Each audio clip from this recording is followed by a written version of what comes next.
Welcome. Coaching Coaching Youth youth Hoops. hoops. I've never clapped You never in the clapped. 190 plus episodes, Coach. There you go. 195 episodes. Coming up on our 200th episode, Coach. That's absolutely That's amazing. because of you, because I was doing it Because I once a pushed week. you a little bit. You go, let's do it more than one set. Let's do it more than no, let's not. Anyway, Coaches needed us. All the people we're making a positive impact with, Coach. a That's what million, we got. yes. Look at it. Yes. No, Million. it's great. On our way to get to a million. We all have 24 hours in a day. Just remember, So Well, if it wouldn't take us 3 hours to record 4 podcasts, then I know. maybe that would be a little I know we've been talking for like 40 minutes and then we jump on and we'll finally do it. So that's true. That's true. I don't think, recently we have not been good about that. All right. What's today's topic, Coach? Before we do that, though, what's coming up soon? Black Friday's coming up. Black Friday's coming up. And we have a little special, don't we? Yeah, we do. We'll tease this special. Hold on. Let's talk about the topic first. Okay. Well, they already know the topic. They already know the topic. Because they already know, but this is, something that has come up with coaches, and we'll come back to the Black Friday. So hang on. This is the first time you're listening to the podcast talking about Black Friday special. Yeah, so we're going to talk about running plays versus running an offense. This has come up quite a bit with coaches looking for plays.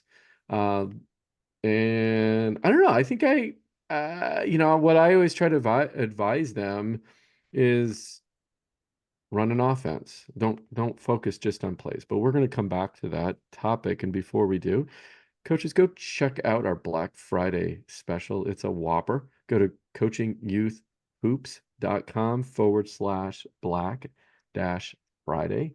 It's basically everything you need for your season. One kit, all downloadable videos, instructions, drills, practice plans. Just print and go, show up to practice. We've basically leveraging Steve's 100 years of coaching in it feels like it some days. I know. You learn from our mistakes. We're giving you the shortcut for an amazing season. Again, coachingyouthhoops.com/Black-Friday. Check it out. What's the difference between dash and the other thing above dash? Which one's dash? The shorter one. The shorter one's dash. What's the other one? Above it. Or is it hash and dash? It's a hash and a dash. It's up by 0, right? Is that what we're talking about? Yeah, right next to 0. Yeah. Yeah. Okay. Just helping people out there. I can never remember. Okay. All right. So we're talking plays versus offense. Yeah, plays versus an offense.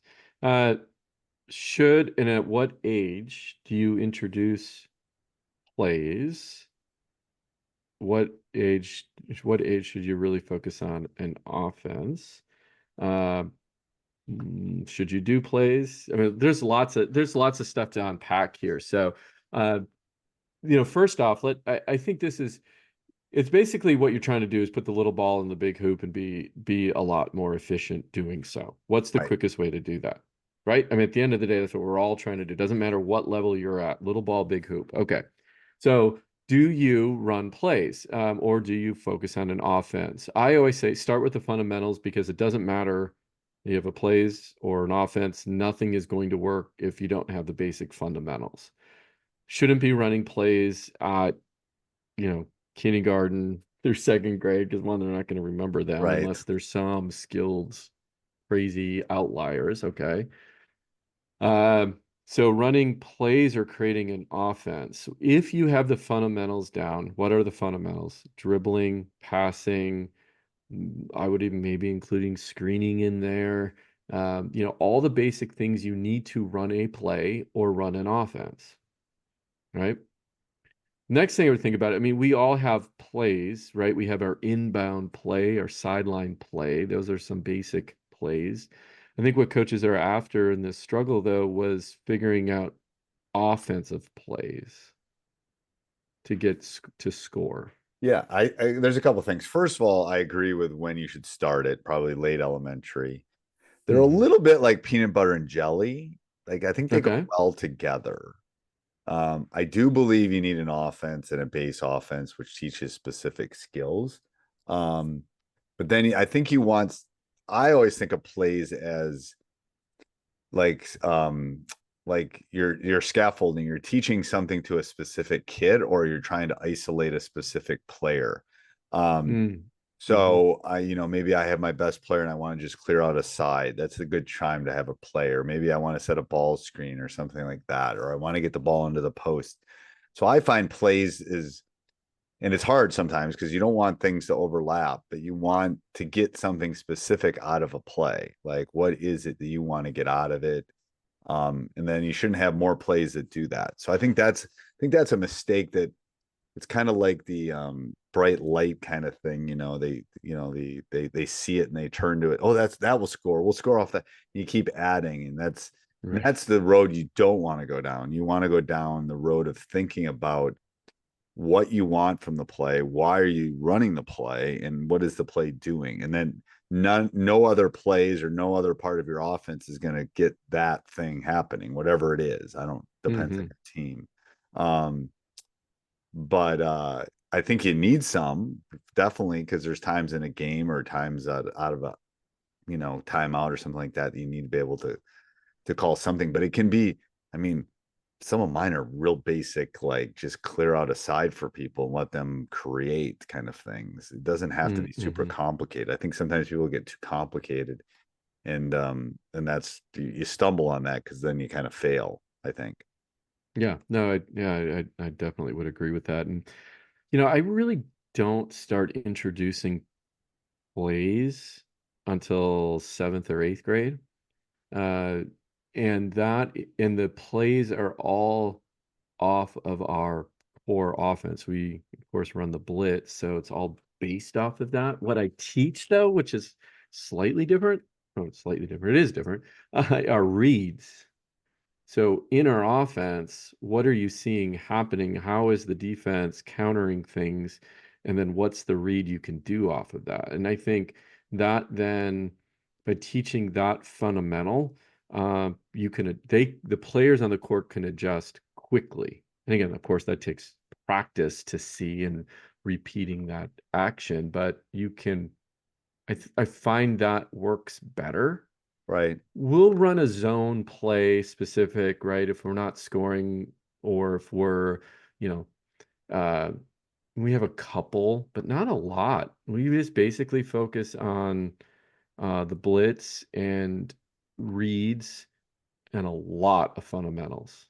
A lot, a lot, a A lot. lot. Yeah. The one compliment I always get from the refs at our game and other coaches is, guys, you guys are always fundamentally strong. Because I Oh, know my interesting. job as a grade school, or I should say a youth coach right below high school, is to get them ready to hand off to Steve and to know some basics, right? Know what a screen is, right? Know how Right. to dribble, know how to pass, know what to look for, know how to make some basic reads, right? Depending what because they're going to learn an entirely new offense with you, right, at the high school level, as an example. So, No, I like that. I like that. And again, I think it's I mean, there are fourth grade teams that are playing like seventh grade teams, and there are seventh grade teams that true. are playing like fourth grade teams. That's right.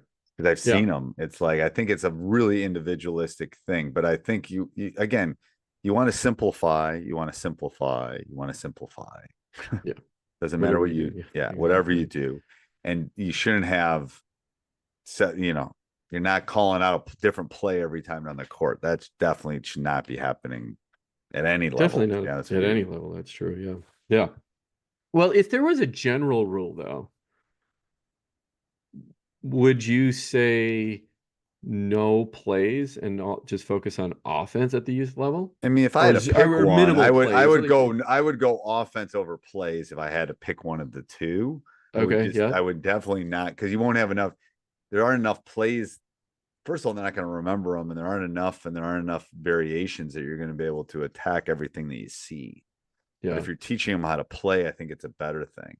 And I think that's where the offense and, having something you can rely on, something you can lean on when things don't go, Like a good nap when things aren't going well. A good nap just is a good thing to lean on. You know, Well, you I can was go. just thinking about it as you were talking too. Another thing that came to mind is going back to the how to play versus play idea that we've talked about on the podcast before. Uh, I was thinking that, we hit zones and we hit lots of different zones and we're seeing more zone. And I don't have enough practice time to practice against all the different zones. So, we have the again, going back to the blitz that takes care of a lot of the problems, doesn't take care of every problem, but there are some more aggressive zones, some more other pack in the middle. Um, but we teach, well, how do you beat a zone, which we're going to talk about in an upcoming episode in more detail. But if I can focus on teaching the fundamentals of how to beat a zone, then right, I don't have to worry Right. about plays. Yeah. And it seems to work for Yeah, what I teach them do. to play the game. That's the takeaway. Hmm. Teach them to play. And you don't want to be robotic and plays, but there is a spot. I don't think there's you should just eliminate them, but I don't think that should be your entire offense. Is it 3 or 4 plays or 5 or 6 plays or 10 or 12 plays? I think that's a lot to expect from any level, you know.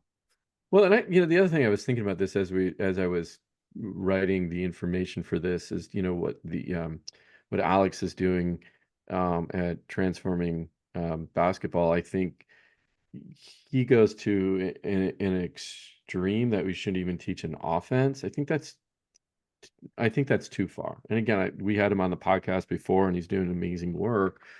In my opinion, I think that's too far. I think there needs to be some structure, and then out of that structure, then you can come up with creating those reads and teaching Right. the fundamentals, and then they can work out of that. But I think with basketball, it's I have to know what you're doing on the other side, and it's got to be some predictable things. So you're staying out of my way if I have the ball, Right. right? And you should be doing something within the offense to occupy your defender and keep them, right? So not teaching you those concepts in a kind of more of a structured offense. And as you know, Steve, you've been coaching a long time.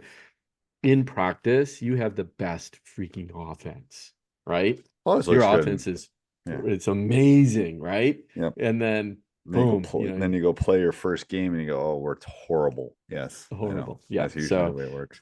All right. yeah. Anything else, coach? Give them the Black Friday URL again. Yeah, coaches, go to coachingyouthhoops.com/black dash Friday. We got one more shout out as well.